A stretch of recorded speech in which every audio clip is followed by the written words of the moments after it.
Welcome back to the Sacramento Basketball Show. I'm your host, Scott Silva. Today we have a special guest, Mr. Harold Pressley, former NBA basketball player, NCAA champion, and international basketball star. Welcome to the show. Thank you very much. All right. Talk to me, man, about St. Bernard High School.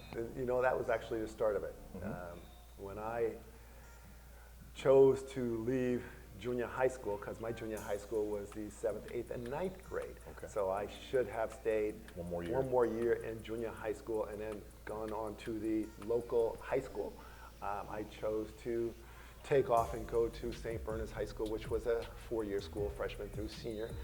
But the guy who was the coach at the time was also the guidance counselor for the school. And his words to me was this, and I'm gonna give them to you, any children that's out there, any parents, this is what he told me. And I tell this anytime I speak. There's 3 things that he wanted me to do. Was one, keep my grades at the highest level I could. Do the And best I could. this is going into the ninth grade. This is just about to enter the 9th grade. Okay. You do the best you can in the classroom. Okay. And number 2 was you do the best. You work your tail off on the basketball court. Okay. And number 3 was keep your head on straight. Now number 3 was a little off for me. Okay. I didn't truly understand what number 3 meant, and he explained it. He says that means no drugs, no alcohol, no women. Okay. And I never did any drugs, never did any alcohol. I was really ugly, so I wasn't going to get any women anyways.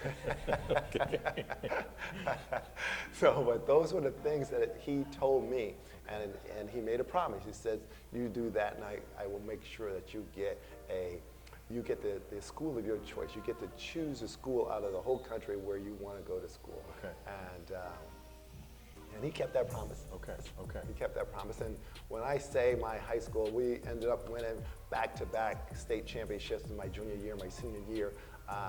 But the thing that I got out of that most was the guys that I was with on that journey. Yeah. I'm still very close friends with Villanova. And how did you choose Villanova as the school? Villanova was a very difficult choice because I had so much respect for my mother, so much respect for my father, so much respect for my high school coach that I wanted to know where they wanted me to go. Okay. UConn obviously was just down the street from us, but UConn wasn't the UConn that you know today. Yes. So it was they had a good cast, they had a good group. Cornelius Thompson was on the team, and I absolutely ended up playing with him years later. Okay. I loved his style, but he was going to graduate before I came in. They had a bunch of seniors that were going to leave, and I just didn't see myself going to UConn. However, Georgetown and Notre Dame were the other 2 that were truly in the mix. Yeah. The only other one that was in the mix was North Carolina. Okay. And Dean Smith came into my home, gave a great presentation, and he said, there's only one issue. We have a freshman who has not played now. They're in my house in September, so they haven't played a game my senior year. They said, we have a freshman who we think is going to be pretty good. If he's not what we think he is, we'll be back in March. If you want to wait for us, we'll be back in March to really recruit you and sign on the dotted. Okay. You good with that? I'm good with that. I got time. Yeah. So I get a call after that national championship game, Georgetown versus North Carolina. Yeah. And the telephone rang, and immediately it was Dean Smith, and says, well, I told you we'd be back if we didn't. If the guy didn't work out, but do you think you know who that guy was? I said, Michael Jordan's going to be pretty good, coach. And I believe it was the next day that I decided on where I was going to go, which again was really difficult. Mom wanted me really close. Yeah. So, and the school that she really liked was Holy Cross. Okay. It's like a Holy Cross. There's no way. But Dad wanted Georgetown. Okay. And Patrick Ewing was my host when I went to visit Georgetown. We had just played him.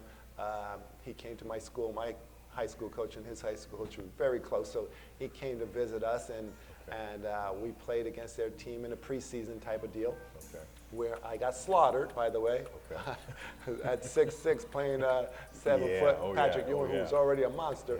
Yeah. It was that, but my mom, what Patrick remembers, and this is why when we talked to him, my mom made him a humongous bag full of chicken for him to drive back to Boston with. And to this day, first thing is out of his mouth is, "How's your mom?" Any more chicken coming? He remembers the chicken. Oh, he remembers the chicken. And my mom's chicken was phenomenal. So everybody remembers the chicken. We had people hilarious. driving from Long Island just to come and see my mom. Her open door policy was phenomenal. Just tell them to come. And then she tricked him one day and gave him some stuffed crab. I'm sorry, stuffed lobster. Stuffed lobster. And to this day, I get calls. "Where's your mom at?" Yeah. "I'm coming through Mr. Connecticut." "My mom's in California." "Oh, darn it." That stuffed lobster was unbelievable. That's hilarious. But getting back to it. Yeah. Yes, so it came down to Villanova and Georgetown. Okay. And for me, it was a matter of, there was nothing against Georgetown. I really loved John Thompson's presentation. Obviously, having Patrick Ewing there was phenomenal, but there was something about Rolly Massimino that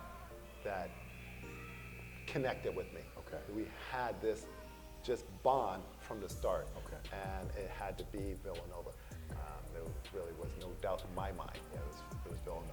So all four of us were on the same page as far as who were the top two teams in the drawing.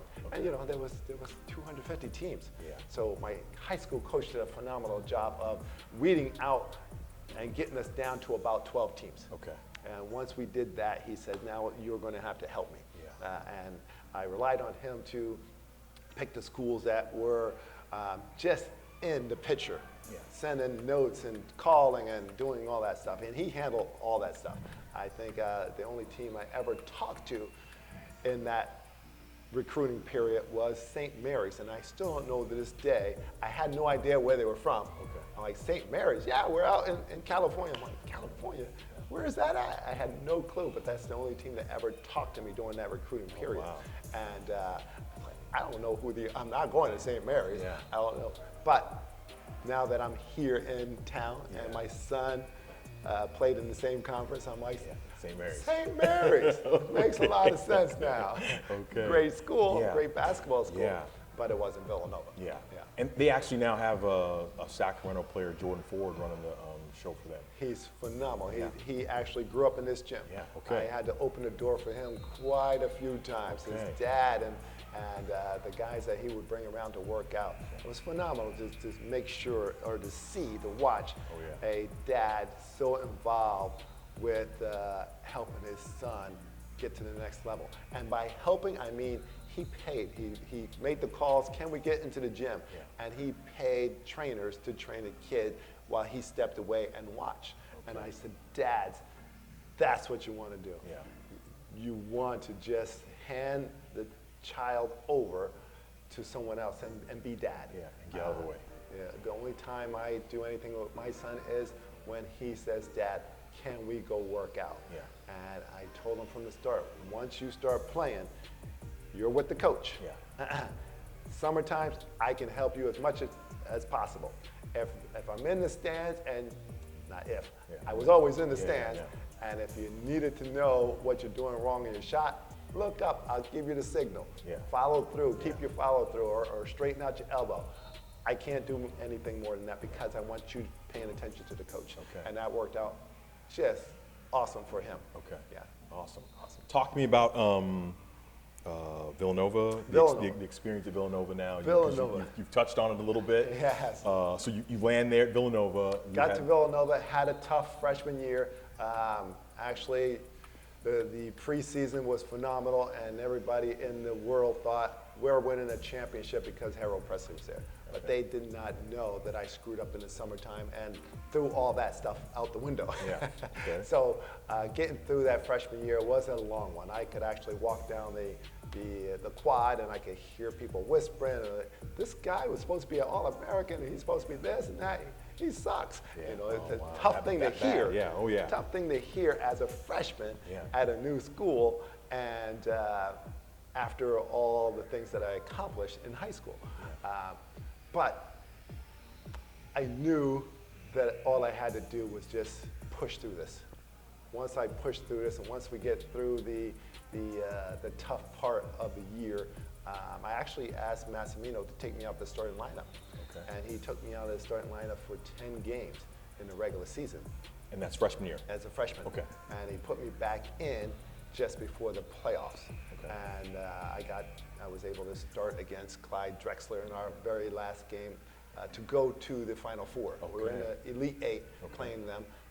Houston and Fly Slimajama with Hakeem Olajuwon and Clyde Drexler, and the whole cast that they had was Larry Mishaw. Oh, it was unbelievable. Yeah. Yeah, that was fun to be in that game until when we were in the game. Once we got in the game, we was like, oh, hold it. They're a whole lot better than us. It's a different level. Yes, Hakeem Olajuwon was just throwing balls all over the place. He blocked everything we put up.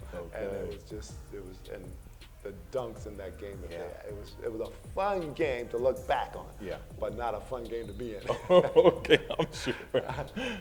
So that ended my freshman year. Okay. I turned into a junior. The three guys that I played with, once again, just like high school, the three seniors that I was with as a starter, and they were starters, we marched through the next couple of years together. And we knew each other inside and out. Our only problem was we were going against the two teams that were #1 in the country basically every time we played them. St. John's with Chris Mullin and Georgetown with Patrick Ewing. Every time we played them, they were #1. So we lost 5 games to, I think it was 3 to St. John's and 2 to Georgetown.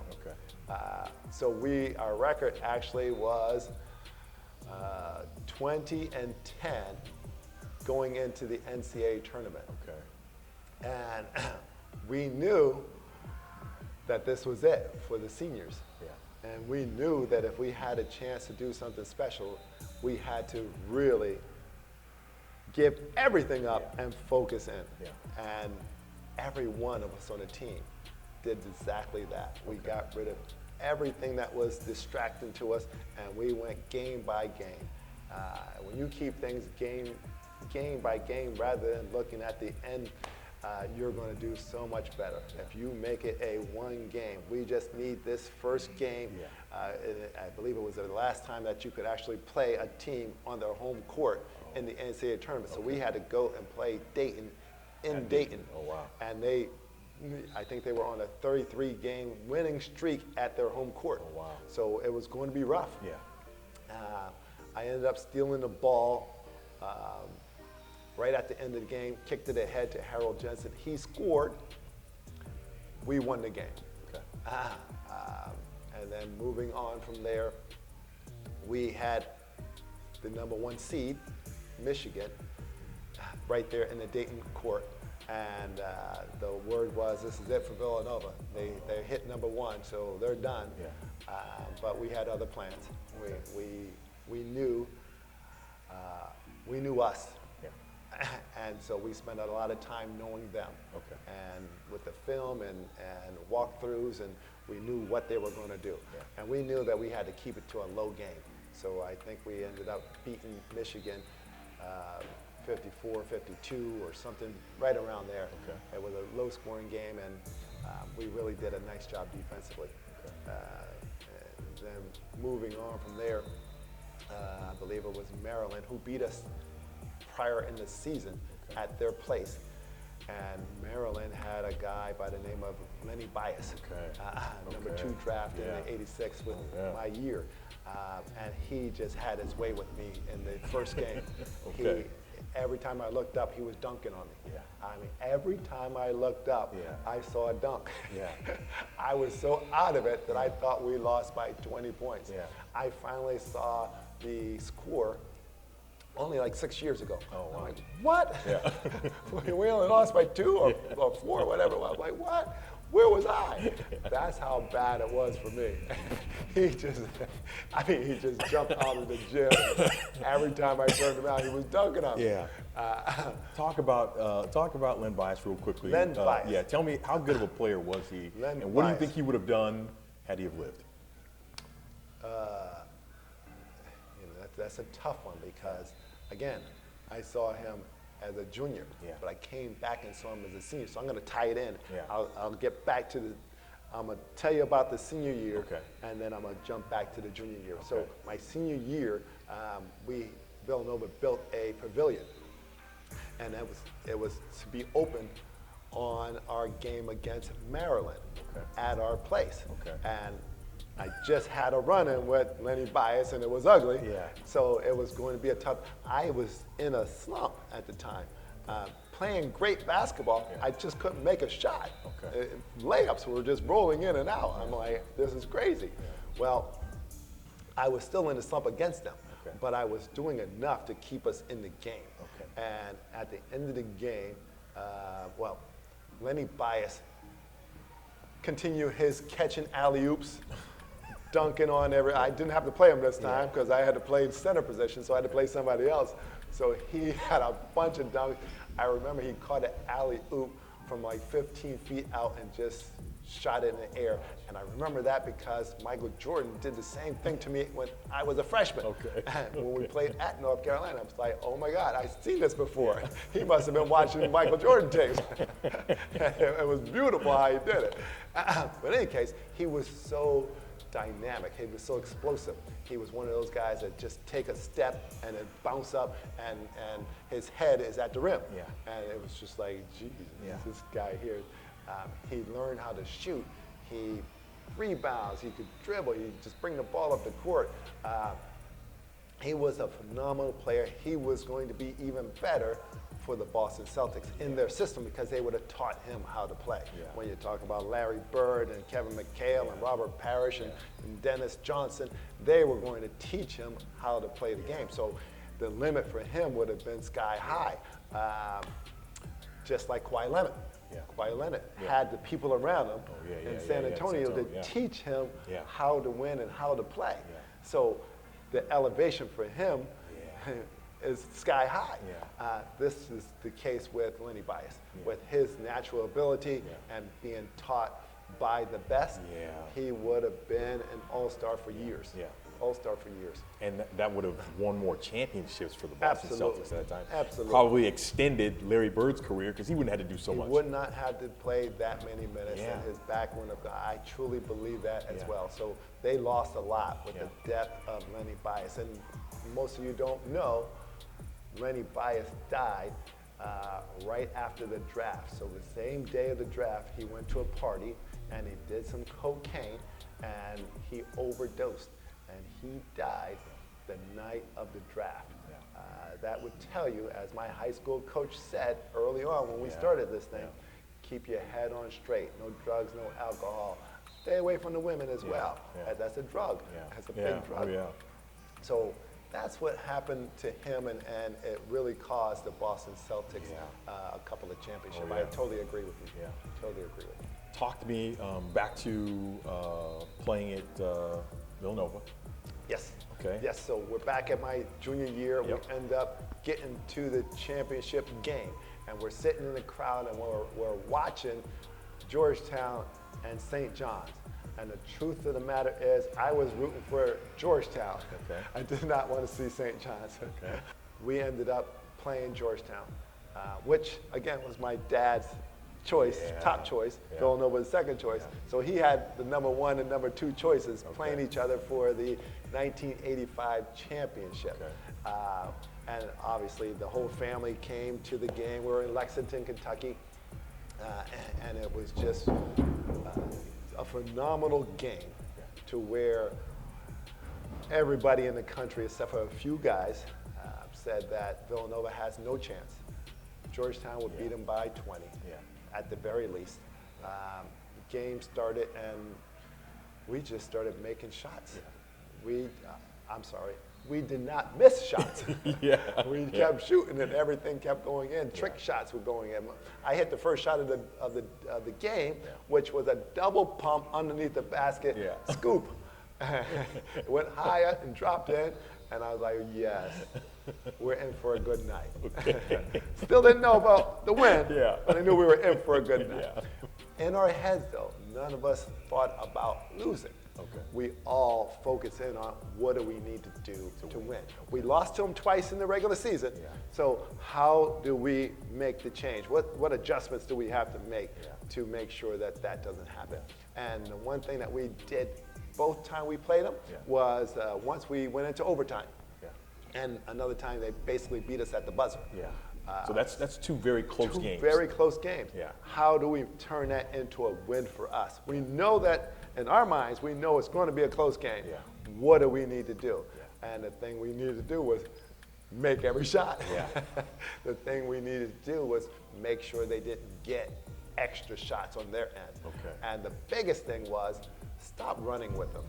You know, when we were up on them, and we were up maybe 10, 12 points at our home court, we continued to run with Georgetown.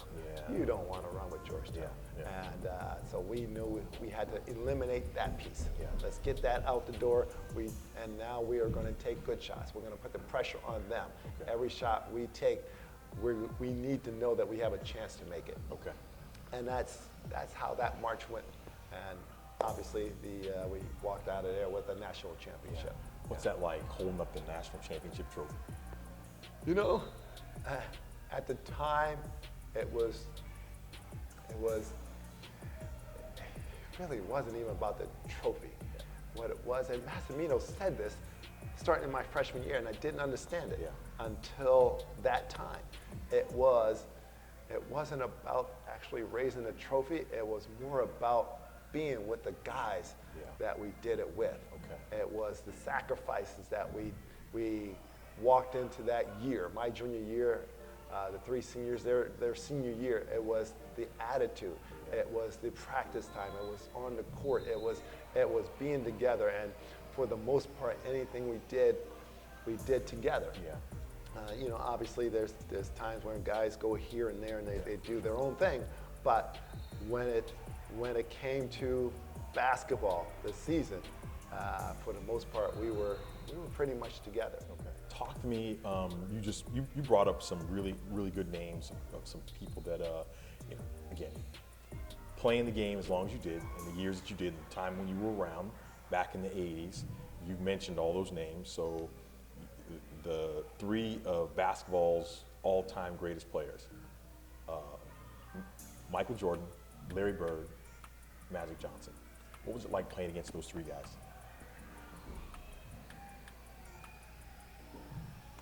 Everybody would want you to say that it's fun.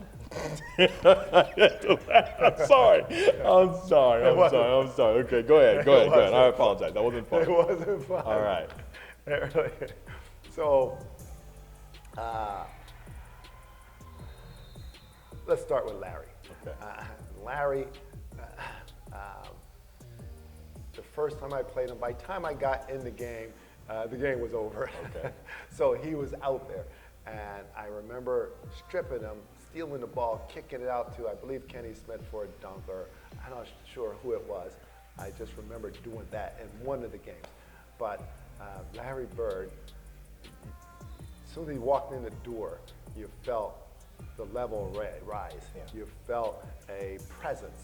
So you knew something was going on. And he just he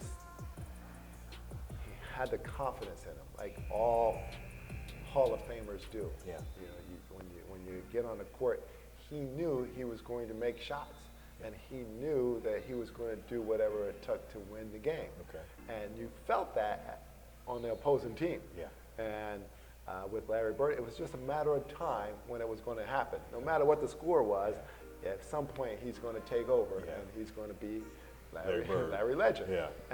And that's, you know, that was the experience. So playing him, defending him, was, again, by the time I got into the game, there wasn't that much going. I had more minutes when we were in Boston, but they were in complete control. So I never got any of the trash talk that Larry's known for. Yeah. I just got a whooping. Yeah. That's all. That's all. Okay. Magic Johnson, guy that I loved Yeah. growing up, and obviously I'm, whatever, 5 years behind him, whatever it is. I just really started watching basketball at that time when him and Larry played in the championship. Okay. So that march to the Final Four, I did get to watch Magic, and I loved how he played. Yeah. 6'8", 6'9", handling the ball, bringing it up the court was one of the reasons that I wanted to do that. Okay. So to play against him, again, that presence. Yeah. You can feel that this is somebody different on the court. Yeah. And you knew that we had a game where we just were ready to win the game, and we're up by 3. And for some reason, Bill Russell takes me off of Magic and puts Pickney on him.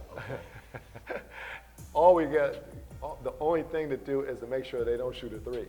Okay. And Magic just takes one step, and poor Pickney, he's so far out, you're like, there's no way he's going to shoot this. Yeah. He shoots it, it goes in. Tie game, we lose in overtime. Okay. And that's, other than the playing in the McDonald's tournament in Europe was probably the thing that stood out the most for me with Magic Johnson. Just his skills, his ability to control the game, to see everything on the court, to hit that clutch shot when necessary. The way he handled the ball, the way he could control the ball. Yeah. But what people don't know was he was really good defensively. Yeah. Although he wasn't quick and fast, he was going to be in front of you. Yeah. So he was going to make sure that it was a tough shot for you no matter what you did. Yeah. He had a way to stay in front of you. Wow. Yeah, I enjoyed playing against Larry and Magic for all of those reasons. Jordan, played against him as a freshman. Okay. Phenomenal. I think he had, whatever it was, 17 points. One of the greatest shots I've ever seen was him catching an alley-oop from whatever it was it seemed like it was 15 feet out, maybe it was only 10, catching it, turning in the air and shooting it and hitting nothing but the net. On me, it was like, wow, that was, I had to stop and say, that was really nice. Yeah. Wow, that was impressive. You knew he was going to be something, even from the year before when they won the championship. Okay. But to play against him as a freshman, him as a sophomore, was a lot of fun. Yeah. It was enjoyable to see, the beginning. Yeah, the maturation process. Yes, but once you got to the NBA, it no longer became fun.